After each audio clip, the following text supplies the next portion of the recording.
Biblia es un libro extraordinario. Es un libro por excelencia.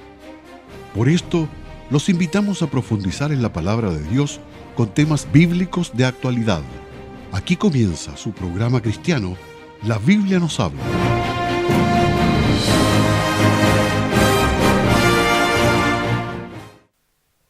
Estamos muy contentos de estar una vez más en su programa cristiano La Biblia nos habla. Hemos estado analizando el libro de Daniel, por eso esta serie lleva por título Decodificando el libro de Daniel, un libro que es por excelencia profético.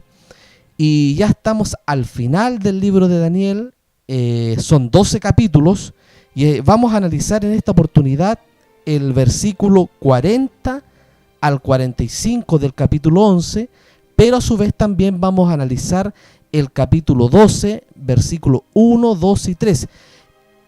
Mientras vamos a estar en este programa, en el transcurso de este programa, vamos a analizar por qué tomamos también los primeros 3 versículos del capítulo 12. Estamos al final ya, llegando a la conclusión del libro de Daniel, un libro maravilloso, un libro por excelencia profético, y especial este maravilloso capítulo 11 que es historia pura que va comprobando la profecía. Me acompaña Juan. ¿Cómo está Juan?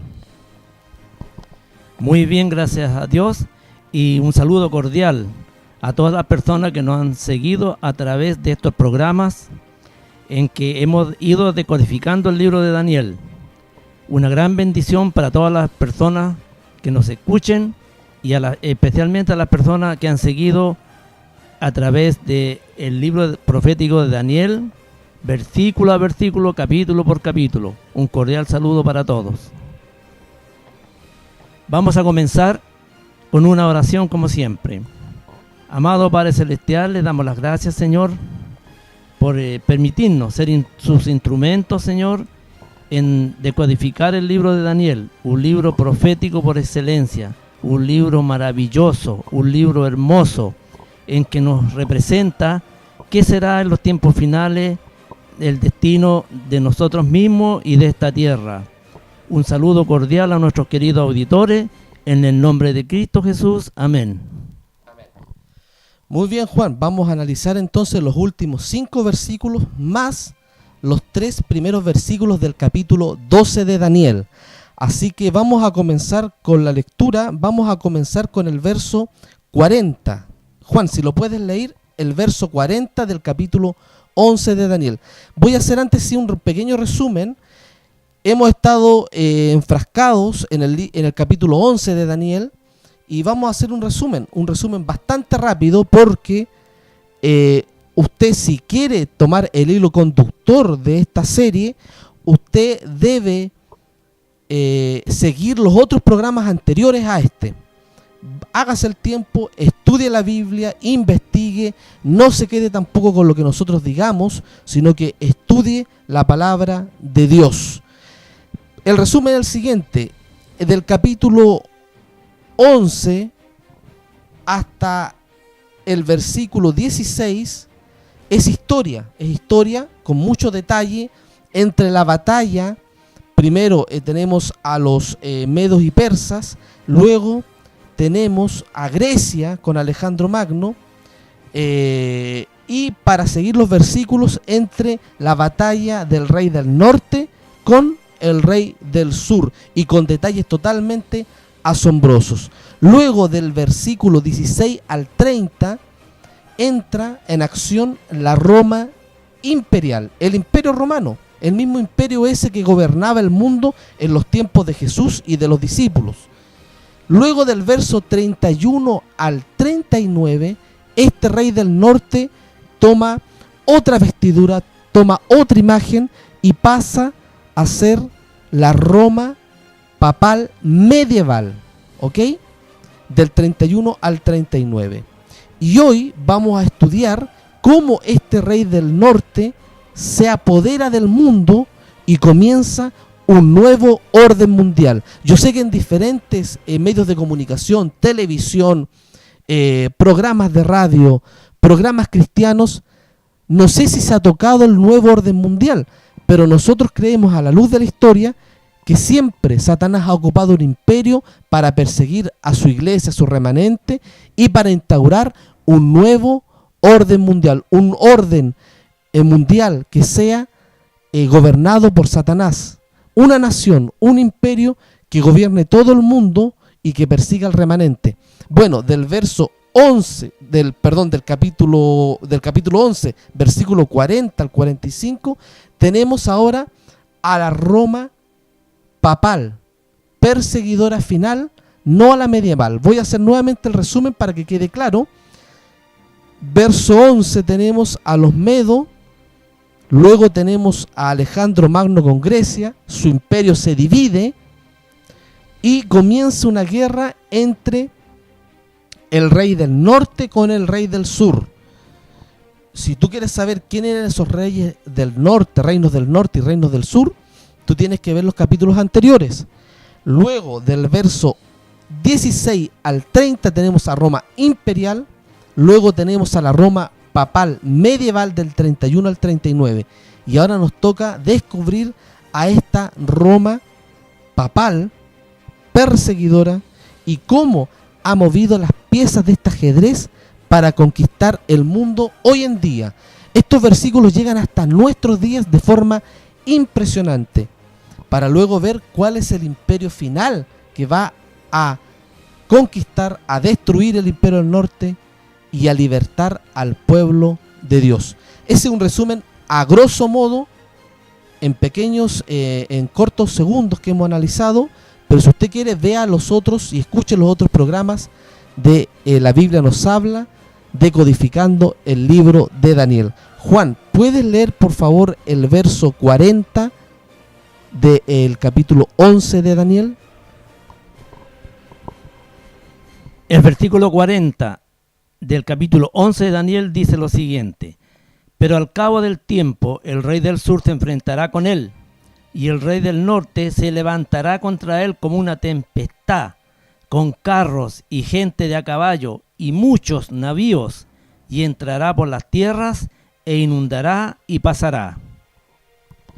Muy bien, Juan. En este versículo primero describe el profeta el último ataque del rey del sur contra el rey del norte. Luego de este versículo, el rey del norte toma una hegemonía, toma el control del mundo. Así que es el último versículo en el cual nosotros podemos ver el ataque del rey del sur. Ahora bien, ¿cuál es este rey del sur? Este último rey del sur. Recordemos que antes era Egipto, ahora pasa a ser Francia. ¿Y cómo podemos saber que es Francia? Bueno, analizando profundamente la escritura, podemos decir que el versículo comienza, pero al cabo del tiempo.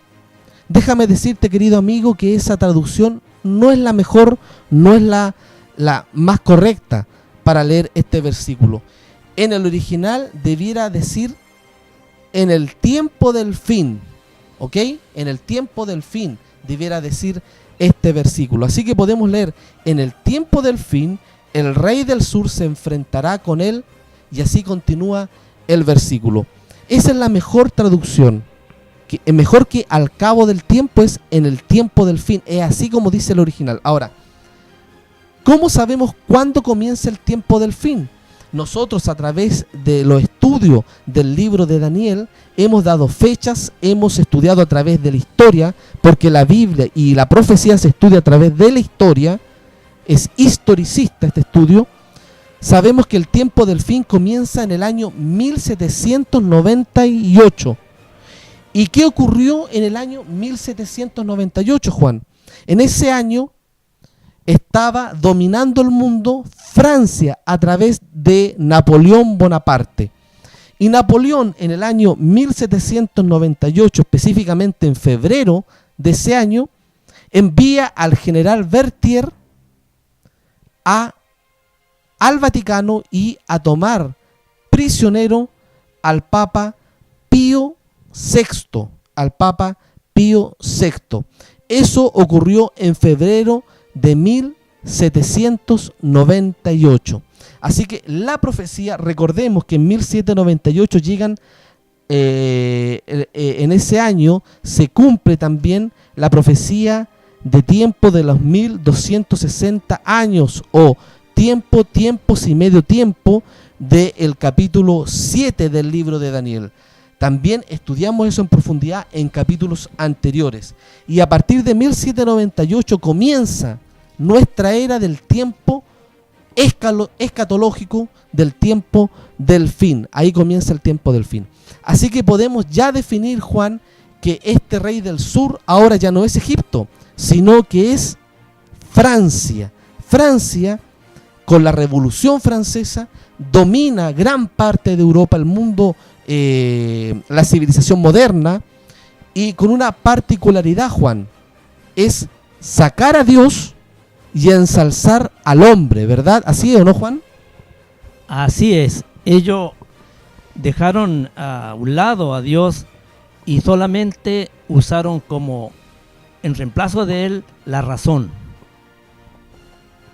Porque no por eso el Napoleón Bonaparte, ¿por dónde comenzó? Apresando al Papa, que en ese tiempo en que encabezaba la religión universal. Así es, Juan. Ahora, este rey del sur, siempre en el capítulo 11 del libro de Daniel, el rey del sur ha estado en constante conflicto con el rey del norte, ¿cierto? Por la supremacía del mundo conocido. Así que este rey del sur, que es literal, Francia, es a su vez simbólico, representa a Egipto. Recordemos que las características del rey del norte se van traspasando, aunque el imperio va cambiando. Me explico, Juan. El rey del norte, en una parte, podemos decir que fue, ¿qué imperio, Juan? El rey del norte fue Roma imperial, pero traspasa ciertas características a la Roma medieval, recordando que la Roma cristiana medieval toma mucha tradición pagana y la mezcla con las verdades bíblicas. Es así como vemos que esta organización romana papal medieval pone antes de la Biblia, coloca las tradiciones que las trae desde su génesis, desde las tradiciones paganas, las conlleva y las trae para colocarlas antes que la Biblia. Entonces, así tenemos, por ejemplo, que en la Edad Media, este rey del norte insinuaba y predicaba y enseñaba que había que pagar indulgencias, por ejemplo, para obtener la salvación. Es así como también esta Roma papal medieval inventa el sistema del purgatorio. También podemos decir que comienza a colocar el bautismo de infantes, de niños. Eso no está en la Biblia. Comienza también con un sistema totalmente idólatra a las imágenes. Eso también está totalmente en contra, es abominación para Jehová, la idolatría de imágenes. Entonces mezcla la idolatría de Grecia y de Roma y la traspasa a un pseudo cristianismo. ¿Es así o no es así, Juan? Así es, Mauricio. Pero fíjate que es importante hacer notar de lo que tú acabas de decir anteriormente, que la Biblia dice que este ser, el papado, iba a ser herido, pero que se iba a recuperar. Esto es una contradicción porque la historia dice que la Francia atea ordena apresar al Papa y Napoleón le ordena al general Berthier que mate al Papa, mas este no lo hace y es solamente desterrado. ¿Por qué? Para que la profecía se cumpla. Así es, y la profecía se cumple en los siguientes versículos que vamos a leer, donde el rey del sur no elimina al rey del norte. O sea, siempre han estado en constante batalla, en constante guerra. Entonces, este reino del norte, que en un principio era Siria, Babilonia, traspasa su, ¿cómo lo podríamos explicar, Juan? Traspasa su esencia a Roma imperial, Roma medieval, y luego la traspasa a esta última Roma, que continúa con la misma idolatría, con los mismos inventos de la tradición, en vez de ir a la Biblia, con fábulas, traspasa eso. Ahora, el rey del sur, que era Egipto, en los versículos anteriores al 40, que era Egipto, también se traspasa la esencia a Francia. Y en eso me quiero detener un poco, Juan. Me explico. Cuando Moisés y Aarón, no estamos yendo al Éxodo para entender esto, pidieron al faraón, rey de Egipto, dejar libre a Israel para adorar a Jehová. El faraón respondió: ¿quién es Jehová? ¿Quién es Jehová para que yo oiga su voz y deje ir a Israel? Ahora, esta Francia, este imperio moderno, ya Egipto ya no está como imperio, está Francia, también dice: ¿quién es Jehová? ¿Quién es Dios? Yo no creo en Dios. Ahora hay una revolución. Ahora están las ciencias humanas sobre Dios, porque Dios no existe. Lo mismo que hizo el faraón. No existe Dios. ¿Cuál Dios? Porque recordemos que el faraón era el Dios. Él era Dios. Era el Dios viviente, humano. Ellos no creían en un Dios invisible. De hecho, ese era el gran problema del faraón y de los egipcios. Los egipcios representaban a Dios y ellos creían en dioses que podían tocar, que podían ver, que podían sentir. Por ejemplo, hicieron al gato un dios, porque lo veían saltar, lo hicieron una divinidad. Lo mismo que el río Nilo era un dios para ellos, porque él regaba sus plantaciones, de él podían beber ellos y sus animales, se podían bañar en el río Nilo. Entonces, ellos hacían de sus dioses los que podían ver, lo que podían tocar. Eso se llama raciocinio, que es contrario a la fe. La fe, ¿qué es lo que es la fe? Es lo que no vemos, es lo que no podemos tocar, pero creemos igual. Por eso la definición de fe, ¿cuál es? Es la certeza de lo que se espera y la convicción de lo que no se ve. Entonces, esa era la esencia de la religión de los egipcios, poder tocar. Lo mismo, la Revolución Francesa saca a Dios y plantea la ideología del ateísmo, la filosofía del ateísmo, que es la comprobación de: yo creo en la ciencia, en la poesía, en la música, en la razón, en lo que yo puedo tocar y ver, Juan. Así es Mauricio. Y fíjate que todos estos imperios, todos estos reyes terminaron muy mal.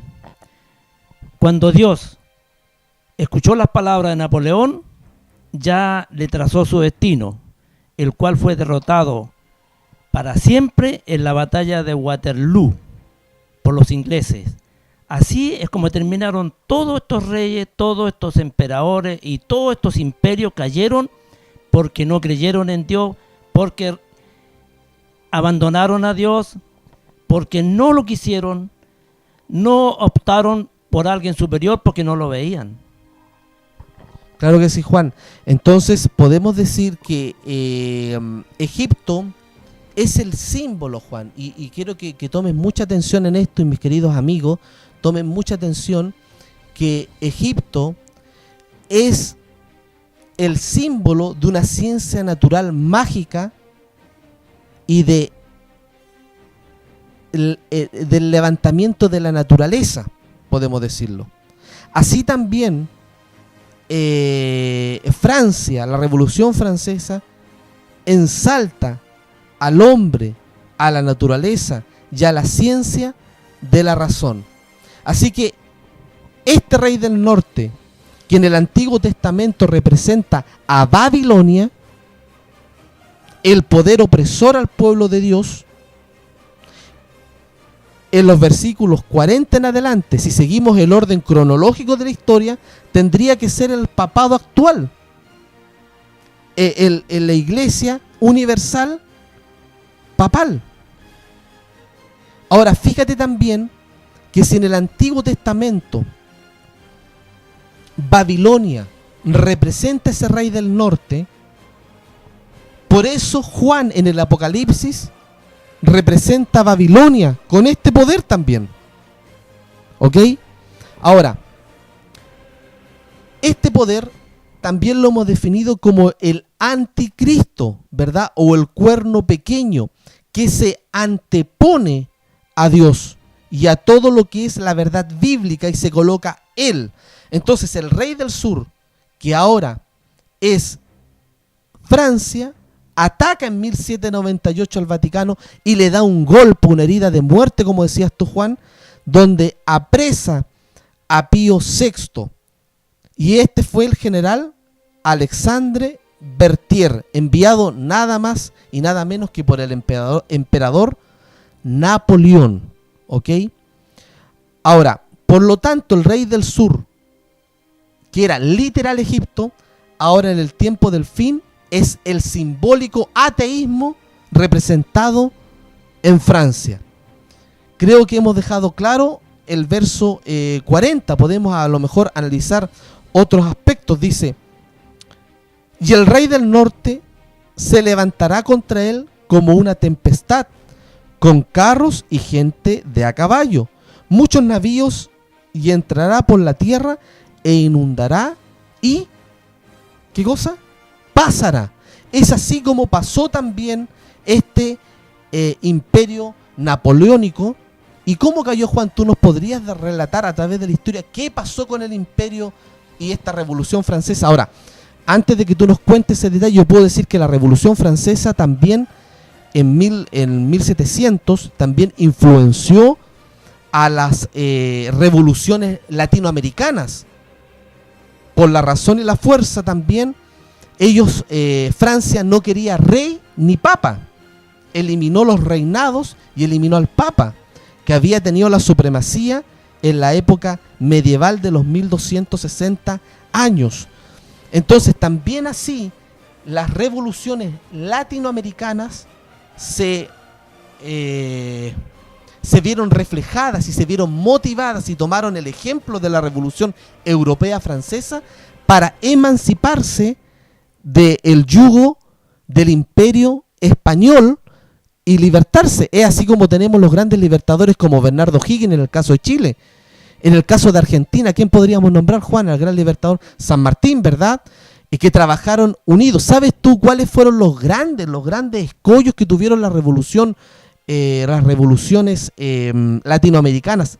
Aparte de luchar como ejércitos disidentes contra la corona española, el gran opresor fue la Iglesia Católica.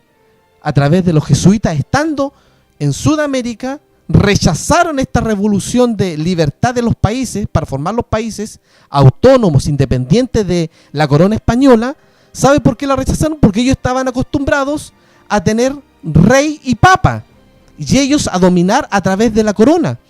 Entonces, las revoluciones latinoamericanas se vieron reflejadas en esta revolución francesa de sacar a Dios, sacar la religión papal medieval y colocar la razón, colocar presidentes, ¿verdad? Consejos, senado, diputados, como conocemos hasta el día de hoy, y libertarse y formar naciones totalmente independientes. Pero ¿cómo cayó Francia, Juan? ¿Tú nos podrías relatar a grandes rasgos cómo cayó Francia? Porque aquí dice que pasará este rey del sur, Francia. Como decía anteriormente Mauricio, Napoleón fue derrotado en la batalla de Waterloo por los ingleses, cuyo lema de Napoleón era el siguiente: égalité, fraternité, liberté, que en castellano sería igualdad, fraternidad y libertad, que para esos tiempos estaba bien porque muchos líderes hispanoamericanos se basaron en eso. Pero ¿dónde estaba Dios?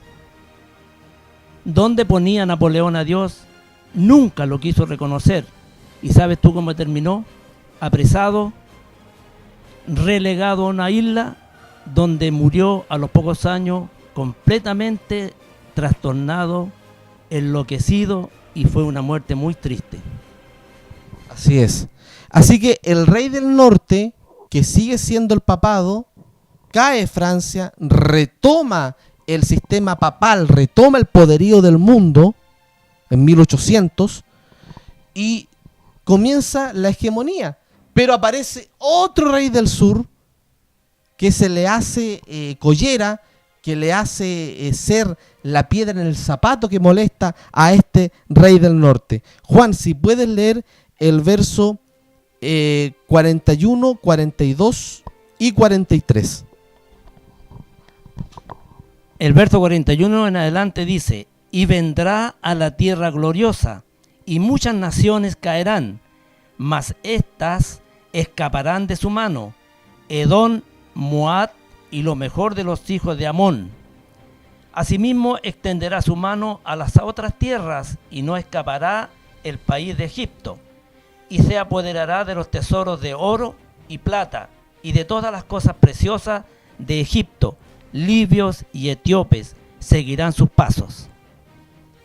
Ok, Juan, leíste hasta el verso 43. Así que vamos a analizar ahora que surge un nuevo rey del sur. Dice, asimismo extenderá su mano este rey del norte a las otras tierras, y no escapará el país de Egipto, dice el verso 42. Ahora, nuevamente nombra Egipto, pero Egipto ya en la época que vamos estudiando no es un imperio. De hecho, Egipto hasta ahora no es un imperio, es un país más, un país, y no es de mirarlo en forma despectiva, es un país más del montón. No tiene potencia, no es potencia mundial, ni deportiva, ni económica, ni es un imperio. Es un país más. Entonces, aquí tenemos que entender a este Egipto del verso 42 como un Egipto simbólico. Ahora, ¿cuál fue, Juan, el imperio ateo que tomó, ¿cómo se llama, Juan, cuando el atleta toma el báculo, se llama, en atletismo? Se llama el relevo. Toma el relevo, ¿verdad? ¿Quién tomó el relevo a este rey del sur ateo, como era en su raíz Egipto, Francia? ¿Sabes tú quién tomó? El socialismo, el comunismo, en su génesis, la revolución rusa bolchevique. Esto se cumple en 1917, donde cae los zar y toma la revolución comunista. ¿Tú nos puedes hablar un poco de eso, Juan, de la revolución bolchevique? ¿De qué se trata la revolución comunista que comenzó a tener hegemonía como el rey del sur, el nuevo Egipto simbólico? Porque recordemos que aunque el rey del norte se dice ser cristiano, mata la Biblia, coloca las tradiciones, pero siempre el rey del sur es ateo, no cree en Dios, y por eso tiene conflictos con el rey del norte. ¿Podría explicar un poco de esta revolución bolchevique, de esta revolución comunista marxista, Juan? Claro que sí. En 1917, ya cansado de la hegemonía de los gobiernos de los zares, en Rusia se levanta el pueblo y aparecen varios líderes que en el nombre del pueblo se toman el poder en Rusia, y pasa a llamarse la Unión de República Socialista Soviética, porque se fue anexando a varios países que en ese tiempo eran independientes. Se lo anexaron, pero esta revolución, después de más de 70 años y haber asesinado a más de 50 millones de campesinos, fue peor que el gobierno de los zares. Es decir, algo que iba a remediar el mal de antes, lo cuadriplicaron con esta revolución bolchevique. Y la prueba está que actualmente ya no hay partido comunista, no hay nada. Volvieron al estado actual, que es de presidentes. Fue una represión espantosa. Le quitaban los productos a los campesinos, lo dejaban sin nada. Y el que no quería darlo era deportado a Siberia a trabajo forzado, donde morían en forma lamentable. muy mala. Hay un libro que se llama El archipiélago de Gulash. Ojalá las personas que nos están escuchando lo puedan leer, porque eso fue escrito por un famoso escritor ruso que estuvo precisamente deportado en Siberia, donde las condiciones de vida eran paupérrimas, miserables, era espantoso. Así es, Juan. Así que ahora tenemos a un nuevo rey del sur, que es la Unión Comunista Rusa, ¿verdad? Esta nueva nación, este nuevo imperio que es el imperio soviético. Y el mismo Carlos Marx, padre del socialismo comunista, científico del comunismo moderno, dijo en 1844, una fecha que también es profética en el libro de Daniel, dijo: la religión es el opio del pueblo, rechazando cualquier tipo de creencia en Dios de la Biblia. Respecto al catolicismo, al protestantismo y a las religiones en general cristianas, el comunismo y este imperio las rechazó, las atacó. Es así como a partir de 1917 la Iglesia católica, que es el Rey del Norte, fue perseguido, y así otras denominaciones cristianas fueron perseguidas a través de casi 70 años de imperio, ¿cierto?, comunista. Este imperio soviético comunista, ¿cómo se le llamaba, Juan? Detrás del muro, este bloque, la cortina de hierro, esa era la palabra, la cortina de hierro, albergó muchas naciones también dentro de su división comunista. Tras el muro de Berlín, también podemos recordar, dividió al mundo en el comunismo del Oriente con el capitalismo del Occidente. Esa división también fue conocida, como te decía, la cortina de hierro, que inició también la Guerra Fría, esa guerra que no se disparó ni una bala, pero sí era una guerra ideológica, psicológica, como me dices tú, ideológica, entre los países anticomunistas comandados por Estados Unidos y contra todas las naciones comunistas bajo cortina de hierro. Por ejemplo, Juan, yo recuerdo algunos países ateos comunistas que la Biblia los identifica como el país de Egipto. En el versículo 42 al final dice: el país de Egipto es este bloque comunista. Por ejemplo, Ucrania, Rumania, Hungría, Polonia, a ver, Juan, Checoslovaquia, Juan, ¿cierto? Checoslovaquia, todas esas naciones que estuvieron bajo el imperio o se adherieron al imperio ruso, ¿verdad? Es así, por eso me voy a hacer un paréntesis en este análisis de la historia. Hay reportajes muy buenos en las plataformas de internet. Hay uno que se llama El Apocalipsis de la Segunda Guerra Mundial, y ahí vemos cómo Rusia, en un principio de la Segunda Guerra Mundial, no eran enemigos Rusia con las fuerzas de Hitler, sino que se unieron, firmaron un concordato, y el país de Polonia se lo dividieron, ¿verdad? Porque Polonia siempre estuvo anexada, luego de que cayó la alemana nazi, siempre estuvo anexada al comunismo después de la Segunda Guerra Mundial. Es así como este rey del sur se hizo poderoso, este comunismo ateo, que es el mismo ateo de la razón de Francia, y la misma razón pagana, atea, contraria a los principios bíblicos de la Egipto faraónica. Es así como va traspasándose el rey del sur. Así que le nace una nueva fuerza a este rey del norte, al papado, pero se va a apoderar este rey del norte y va a hacer caer a esta URSS. ¿Qué significa URSS? Unión de Repúblicas Socialistas Soviéticas. Así que cayeron estas naciones. Ahora, esto cayó a través de la Guerra Fría. ¿Cómo se va cumpliendo, Juan, la historia? Qué magnífico, Juan, ¿cierto? Así que, ¿cómo va cumpliéndose la historia? Exactamente.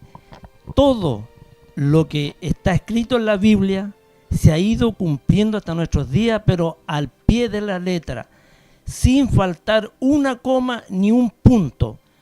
Todas las naciones que han querido gobernarse alejadas de Dios han sucumbido, tarde o temprano. Ahora, Juan, quiero analizar un poco. Tú leíste hasta el verso 43, dice: y se apoderará este rey del norte, el papado, de los tesoros de oro y plata y de todas las cosas preciosas de Egipto, o sea, de la Rusia comunista.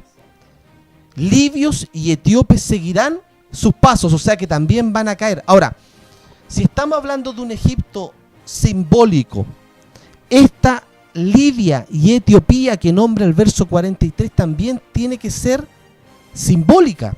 Ahora, ¿a qué representa? Es tan exacta la profecía, es tan magnífica cómo se cumple esta maquinaria profética tan perfecta como un reloj, que esta Libia y esta Etiopía, Juan, representa algo bastante interesante. Fíjate, Juan, que el bloque comunista, por eso se llamaba bloque, no era solamente la nación de Rusia, los territorios rusos, sino que también, y yo ya lo nombré, anexaba a otros países. Incluso, Juan, podemos en Latinoamérica, Cuba se anexó a este bloque comunista a través de Fidel Castro, de la dictadura castrista que se llamó, se anexó, ¿cierto?, al bloque soviético comunista.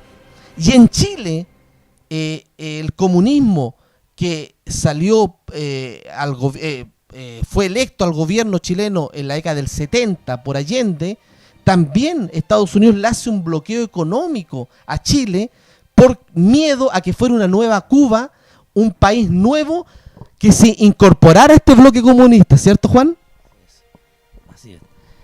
Pero a la larga, como está escrito en la Biblia, ninguno de esos países va a prosperar.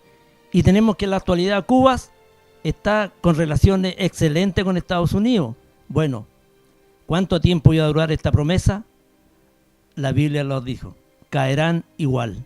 Juan, y lo otro, Juan, es que Vietnam, ¿cierto?, también estaba en este bloque comunista de la Guerra Fría. Entonces todos estos países se anexaron. Ahora, ¿qué quiere decir Libia y Etiopía? ¿Por qué estoy diciendo esto? Porque Libia y Etiopía, la Libia y la Etiopía, literal, no la simbólica, la literal, también formaban un bloque con el Reino del Sur cuando era el Egipto de los faraones. ¿Sabe, Juan, que Egipto, siendo el imperio Egipto y ahora volviendo siglos antes, Egipto, el Egipto de la época de Moisés, de la época de José, de la época de Daniel, era un imperio en el cual Libia y Etiopía eran dos países reinos que se anexaban a Egipto y le prestaban pertrechos, víveres, animales, personas para su ejército, y se colocaban bajo el alero de Egipto para ser protegidos por esta gran nación de los faraones. Se anexaban. Por eso acá nombra la Biblia, el verso 43, a los libios y a los etíopes. Por eso Egipto defendía a estos que durante siglos fueron sus aliados eternos, podríamos llamarlo, sus aliados eternos del imperio faraónico de los egipcios. Entonces, si esos formaron un bloque, Egipto más Libia más Etiopía, debemos decir que los libios y los etíopes simbólicos del versículo 43 de Daniel significa que eran los países que se anexaron al bloque comunista: Polonia, Hungría, Checoslovaquia, y todos estos países que se anexaron al bloque comunista, como Rumania, ¿verdad? Entonces, eso representa que este rey del norte, del verso 40, del 40 al 42, que es el papado, no solamente va a hacer caer a la madre del rey del sur, que es Rusia, sino que va a hacer caer también a sus países que forman el bloque, como anteriormente cayó Egipto, y cayendo Egipto, ¿qué cayó también? Cayó Libia y Etiopía. No tuvieron a este gran padre protector, podríamos decirlo así. Así que cae. Ahora, ¿cómo cae este comunismo, cómo cae la Unión Soviética, cómo cae este gran bloque. ¿Cae a través de una guerra? Claro que no. Cae a través de unos tratados que se llamaron, que comenzaron en los años 80 entre Juan Pablo II y el presidente actual de esa época, que era Ronald Reagan, este actor de Hollywood que llegó a ser presidente de los Estados Unidos. Y comenzaron a hacer alianzas secretas, y eso está en la historia, Juan, está en la historia. Comenzaron a hacer alianzas secretas a partir del año 1980. Y esta alianza secreta, en la revista, en el semanal Newsweek, le llamó por título a uno de sus artículos El hombre del milenio. El año 1997, esta prestigiosa revista saca un artículo que se llama El hombre del milenio, y refiriendo, ¿sabes a quién? A Juan Pablo II. Y habla este artículo que por 18 años el pontificado de Juan Pablo II, que se identifica este poder papal como el rey del norte, hizo alianzas secretas con los Estados Unidos. ¿Y sabes cómo le llamaron a esta alianza secreta? La Santa Alianza, en el cual el Vaticano, a través de su máximo autoridad, Juan Pablo II, y el presidente de los Estados Unidos, Ronald Reagan, conspiraron para ayudarse económicamente, ayudarse militarmente si fuese necesario, y bloquear a los países comunistas. ¿Y sabes tú a qué país el Papa Juan Pablo II pidió para que fuera el primer país que cayera? Polonia, porque era su país natal. Ese era el país natal del Papa, que estaba en el comunismo ateo. Así que en esta alianza santa cae el comunismo con el Vaticano. El rey del norte necesita la ayuda de los Estados Unidos. Por eso cuando antiguamente se estudiaban las profecías, no se encajaba, porque se decía, claro, está la bestia, que es el Vaticano, que es Roma papal, el anticristo, que ya lo hemos definido en capítulos anteriores. Bueno, está la superpotencia de Estados Unidos, pero no encajaba la otra superpotencia, que era en los países comunistas. Tenía que caer. Bueno, eso cayó. ¿Y sabes cuándo cayó eso, Juan? El año 1989, con la caída del muro de Berlín y la apertura de los países comunistas a la ideología del capitalismo, y cambian su mentalidad. Esta fue la alianza santa que nombra la Biblia. O sea, magnífico, Juan, cómo la profecía se está cumpliendo hasta nuestros días, hasta 1980, en la década de los 80, de los 90. Por eso dice, vendrá a tierra gloriosa. Algunos teólogos dicen que la tierra gloriosa del verso 41 es Estados Unidos. Estados Unidos aquí no representa ni rey del norte ni rey del sur, representa a la tierra gloriosa, y muchas naciones caerán. Entonces se une con este rey del norte para hacer caer a Rusia, que es este nuevo Egipto, y a todo su bloque de países que lo seguían, que son los libios y los etíopes modernos, digámoslo así, que nombra el verso 43, Juan. ¿Algo que agregar, Juan, a la historia, a cómo este bloque de alianza santa hacen caer el comunismo? En ese tiempo estaba Mikhail Gorbachev gobernando como presidente de Rusia, ¿verdad? Y tuvo que aceptar la derrota y la caída del comunismo, que estaba predicha también en la Biblia, Juan. ¿Algo que agregar, Juan? Claro que sí. Fíjate que todas las repúblicas que estaban anexadas a la Unión de Repúblicas Socialistas Soviéticas actualmente están en situación de independientes.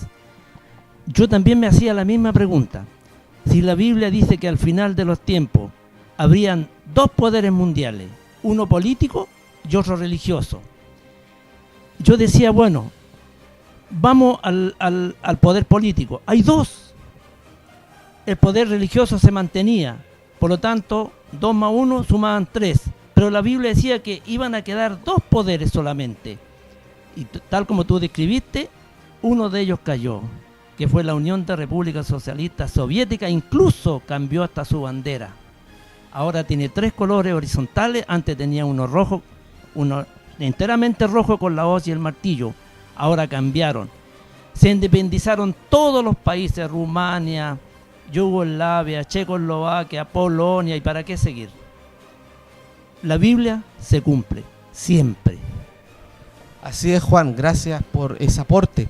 Bueno, sigamos estudiando entonces. Ahora, alguien puede preguntarse, vamos a tratar de abarcar cada detalle de estos versículos. ¿Qué es Edom, Moab y Amón en el verso 41? Bueno, una de las interpretaciones, Juan, que podemos dar a esto significa que Moab, Edom y Amón también tenemos que interpretarla de forma simbólica, ¿verdad? Simbólica. Ahora, estas 3 naciones literalmente eran de Palestina: Edom, Moab y Amón. Estas 3 regiones de Palestina no son de origen cananeo, eso estoy hablando de la historia, sino están emparentadas con el pueblo de Dios, el Israel literal del Antiguo Testamento. Edom es el pueblo que desciende de Esaú, y tú lo puedes buscar en Génesis 25:30, 36:1.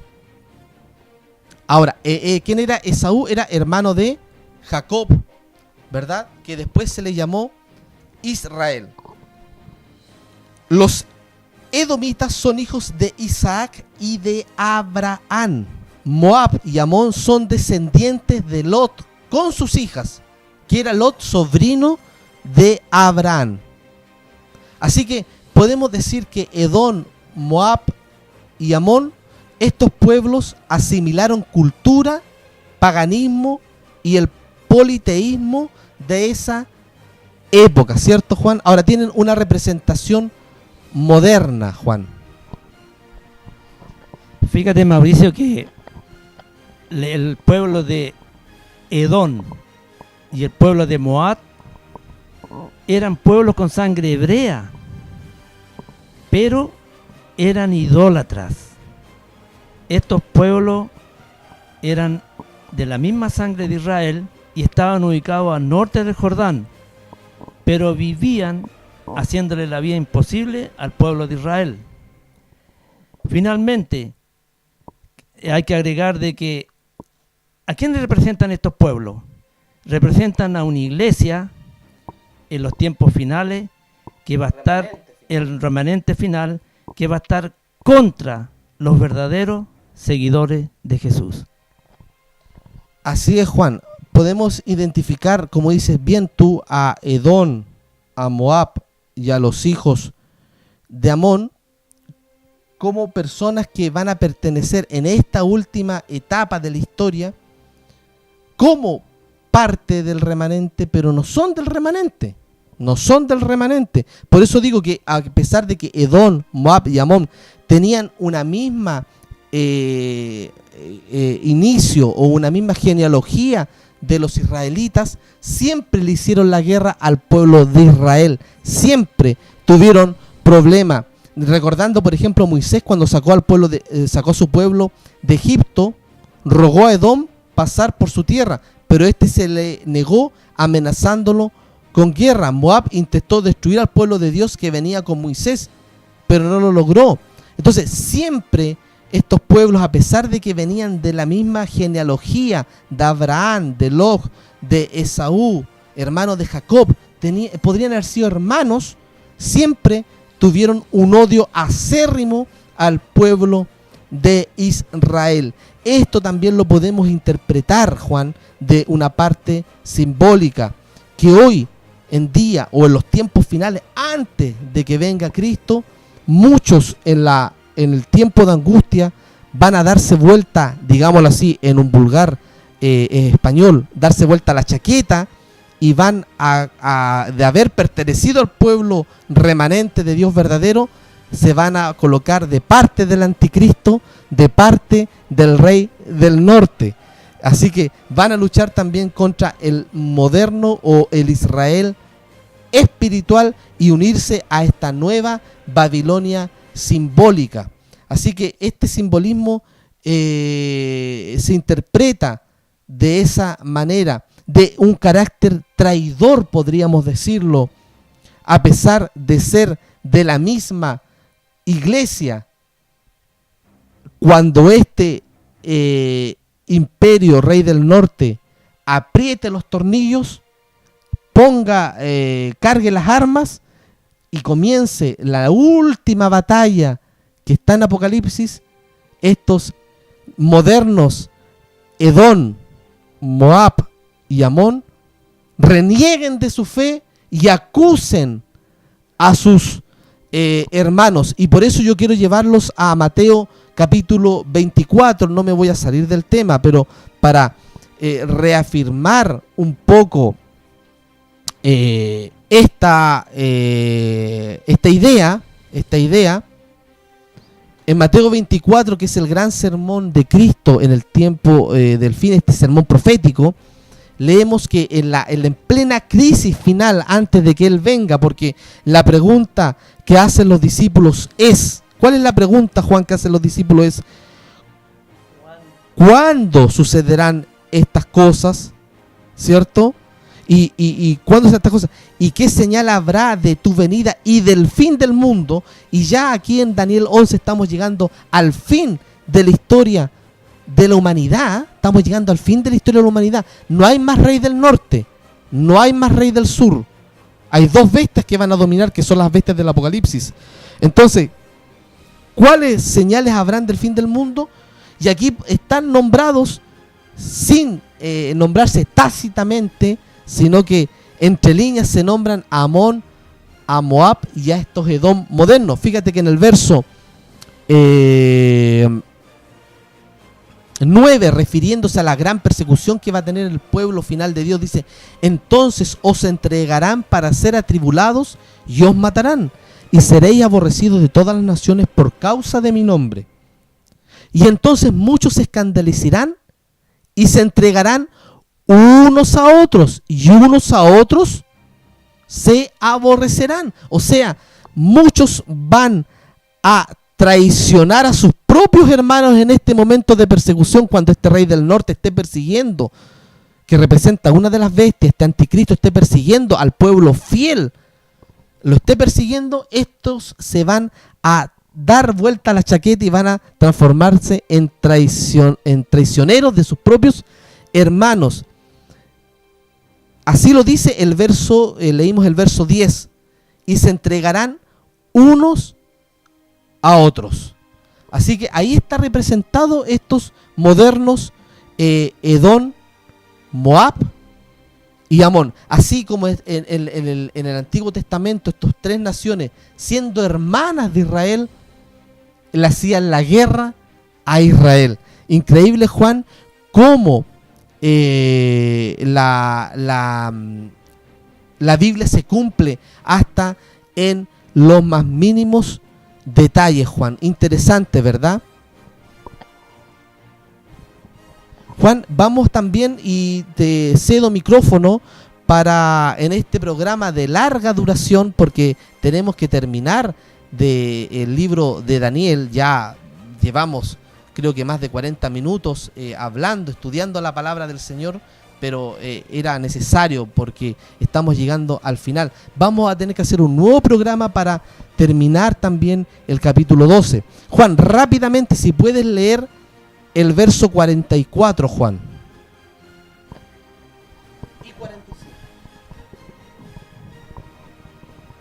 Pero noticias del oriente y del norte lo estremecerán, y saldrá con grande ira para destruir y matar a muchos, y plantará las tiendas de su palacio entre los mares, en el monte deseable del santuario, y vendrá hasta su fin, y no tendrá quien le ayude.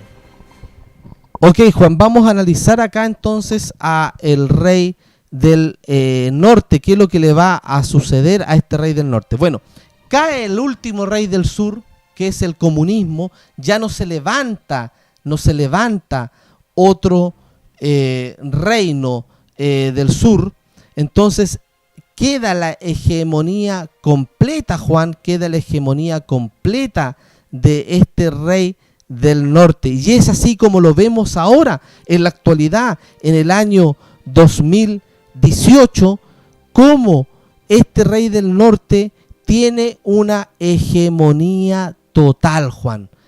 Tú ves cómo este líder de esta Roma cristiana, idólatra, se mueve por todos los países y se le adora como si fuera Dios. A algunos de estos líderes que han muerto, de estos líderes papales, se les atribuye santidad y hacedores de milagros, por ejemplo. Entonces vemos cómo este rey del norte queda en supremacía junto a la otra potencia que es Estados Unidos, y que podemos ver que Estados Unidos con el rey del norte no tienen guerra, sino que están trabajando de la mano por alcanzar este nuevo orden mundial, Juan, ¿cierto? No tienen guerra, así que no podemos identificar a Estados Unidos como rey del norte ni rey del sur. Ahora, ¿qué son estas noticias del oriente que habla el verso 44?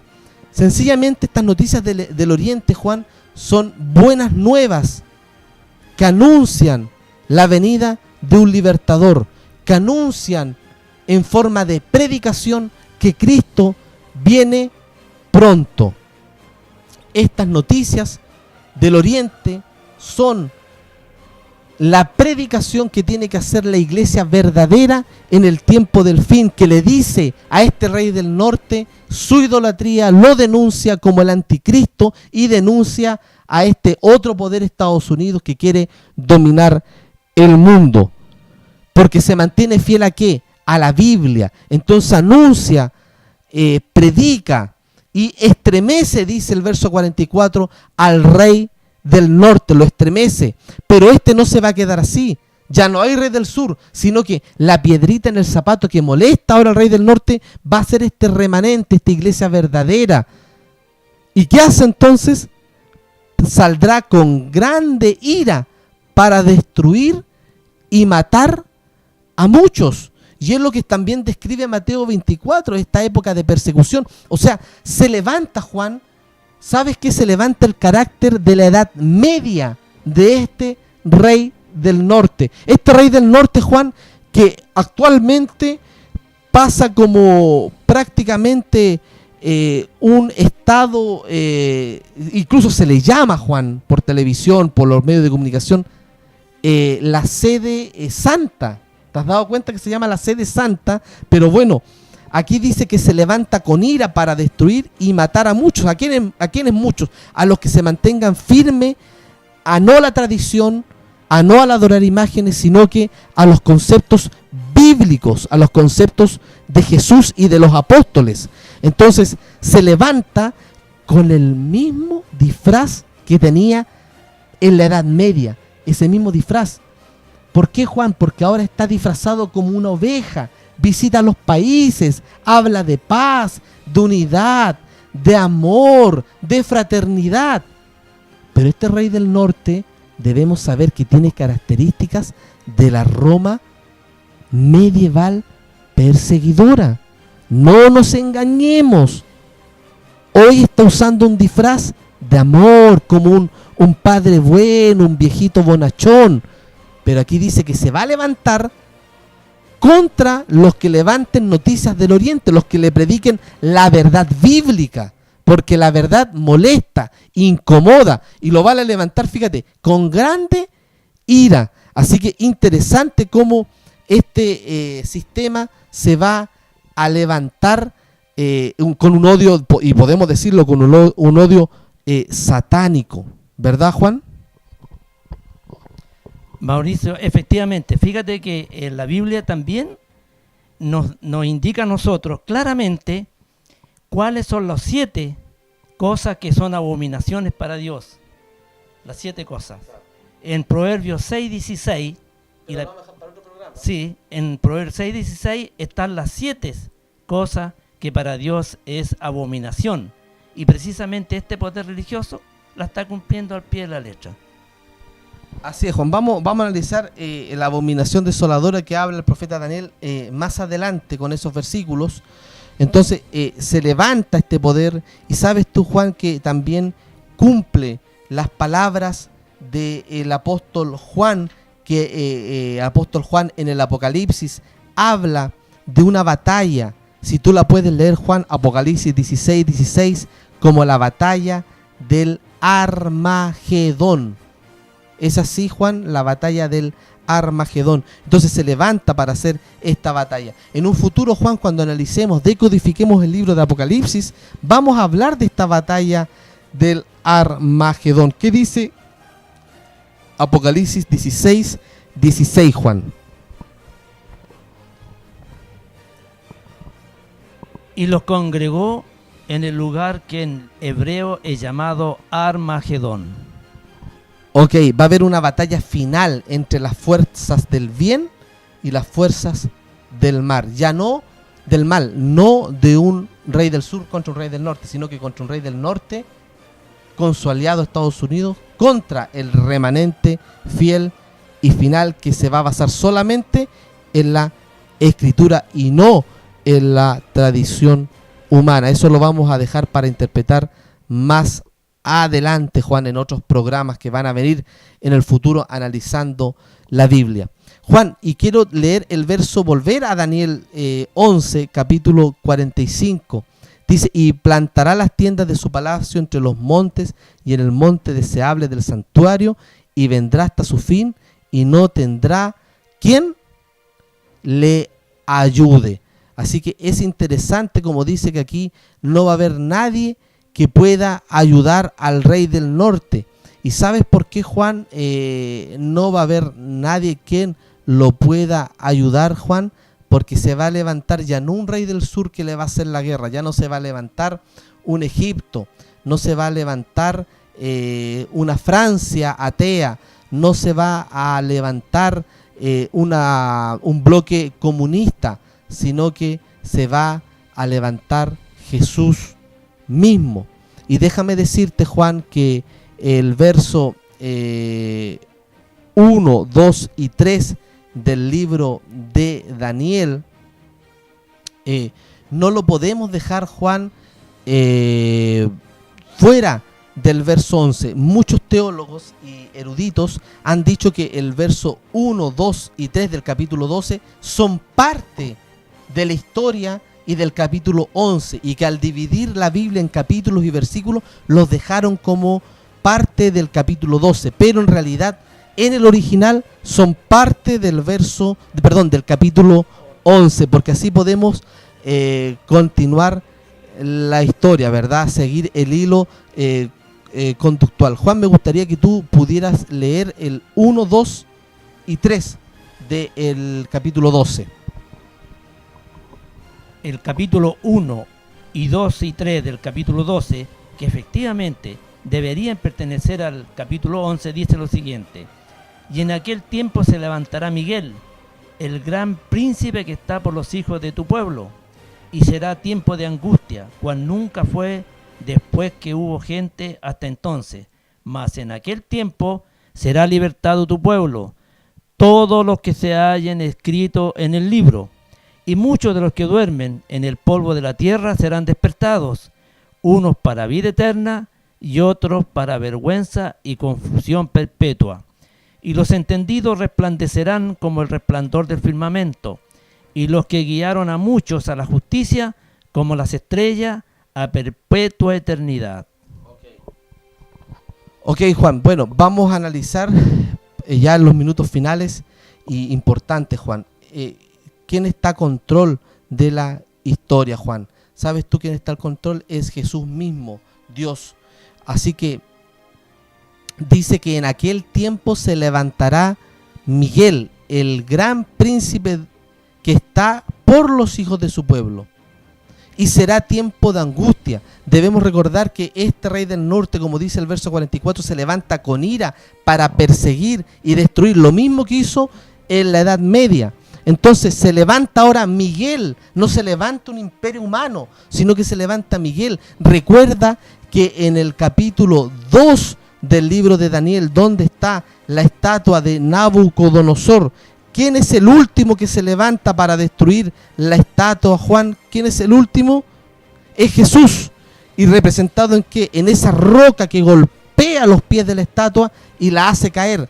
Así que esta roca, este Miguel, es Cristo mismo en su segunda venida y que viene a libertar al pueblo. Así que por eso dice que esta roca no es cortada con mano ni mano de hombre, sino que es el imperio que se viene a establecer y que rompe todos los imperios, porque es perpetuo, porque es para siempre, porque es por la eternidad. Así que se levanta ahora Miguel ¿a qué? A defender a este pueblo que va a ser perseguido en el tiempo final, en este nuevo orden mundial donde va a estar, por un lado, la parte religiosa al mando de este rey del norte, esta Roma papal, con la parte política que es Estados Unidos, Juan. Ahora, Miguel, ¿qué significa Miguel? Mauricio, Miguel significa quien es como Dios. Ahora, nosotros nos preguntamos, bueno, ¿y cómo sabemos nosotros que Miguel es alguien como Dios? En el próximo capítulo que estemos, lo leemos inmediatamente. Ya, esto lo encontramos en 1 Tesalonicenses 4:16, Judas 9 y Apocalipsis 12:7. ¿Tú tienes los versículos ahí a mano para saber si este arcángel Miguel es Jesús mismo, Juan? En 1 Tesalonicenses capítulo 4, versículo 16 dice: porque el Señor mismo, con aclamación, con voz de arcángel y con trompeta de Dios, descenderá del cielo, y los muertos en Cristo resucitarán primero.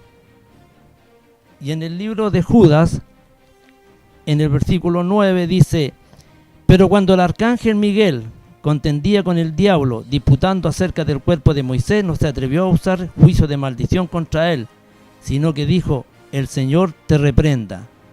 Y en Apocalipsis 12:7 dice lo siguiente: y hubo una gran batalla en el cielo. Miguel y sus ángeles luchaban contra el dragón, y luchaban el dragón y sus ángeles. Obviamente que Miguel es Cristo mismo y el dragón es Satanás. Así es, el que expulsó a ese dragón es Jesús mismo del cielo. No podía un ángel expulsar a otro. Ahora, de todos estos versículos que tú diste, ya nos queda claro que este Miguel, este arcángel, es Jesús. Ahora, algunos creen que Miguel es un ángel más, es un arcángel. ¿Puede un ángel venir y libertar a su pueblo? Ningún ángel tiene un pueblo. El único que ganó a ese pueblo y lo redimió es Jesús en la cruz. Así que es Jesús el que tiene que venir a libertar a su pueblo. No es un ángel. Ningún ángel tiene pueblo, solamente Jesús. Los ángeles están para ayudar al pueblo, no son el libertador. Ahora viene a libertar a su pueblo y será tiempo de angustia. Va a haber un tiempo de angustia en el tiempo final, cual nunca fue después que hubo gente hasta entonces. ¿Sabes tú, Juan, que se refiere a las plagas del Apocalipsis? Van a empezar a caer las plagas y en la sexta plaga se destruye este poder, a este cuerno pequeño, a este anticristo, a este rey del norte. Se destruye en una de las plagas, que es la sexta. Lo vamos a estudiar en un futuro, Juan. Y así será libertado tu pueblo, todos los que se hallen escritos en el libro, y muchos de los que duermen en el polvo de la tierra serán despertados, unos para vida eterna y otros para vergüenza y confusión perpetua. Está hablando ya de los últimos momentos que le van a quedar a esta tierra. Y los entendidos resplandecerán como el resplandor del firmamento, y los que guiaron a muchos a la justicia como estrellas a perpetua eternidad. Vamos a terminar aquí, Juan, diciendo que luego de este imperio satánico, rey del norte, que hizo guerra al mundo entero y que lo va a dominar en este nuevo orden mundial, tiene que venir el libertador, Jesús mismo, a libertar a su pueblo perseguido. Mateo 24 habla de una persecución a la iglesia verdadera. ¿Y por qué persecución? Porque se van a mantener fieles a los preceptos bíblicos, Juan. Se nos acaba de ir el tiempo, Juan, en este programa especial, con más tiempo para analizar la Biblia. Esperemos que haya quedado claro estos últimos versículos del capítulo 11 del libro de Daniel, y sumando el versículo 1 al 3 del 12, que también lo anexamos como ser parte del canon del capítulo 11 de Daniel. Así está definido. Estudia tu Biblia, estudia la historia, estudia las profecías, ve, estudia y observa en nuestro canal los otros capítulos del libro de Daniel para que tú entiendas los acontecimientos finales, Juan. Que Dios bendiga a cada uno de los auditores, a cada uno de los que siguen nuestro programa a través de YouTube, a través de Facebook. Así que estamos muy contentos de estudiar la Biblia. En un próximo capítulo comenzaremos a estudiar del verso 4 en adelante del capítulo 12 de Daniel. Juan, que Dios te bendiga. Muchas bendiciones. Igualmente para ti, Mauricio, y también para todos nuestros queridos auditores que nos siguen cada día y cada momento en este estudio profundo de la Biblia, y quiero pedirles que Dios los bendiga mucho y que nos encontraremos, como dijo Mauricio, en el capítulo 12 del verso 4 al 13. Hasta una próxima oportunidad y que Dios los bendiga y los guarde.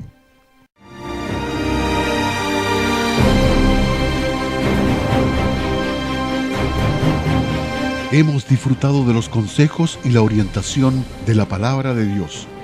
Por este motivo, puedes volver a sintonizarnos en un nuevo capítulo de tu programa cristiano, La Biblia nos habla. Solo queda decir que Dios te bendiga y guarde.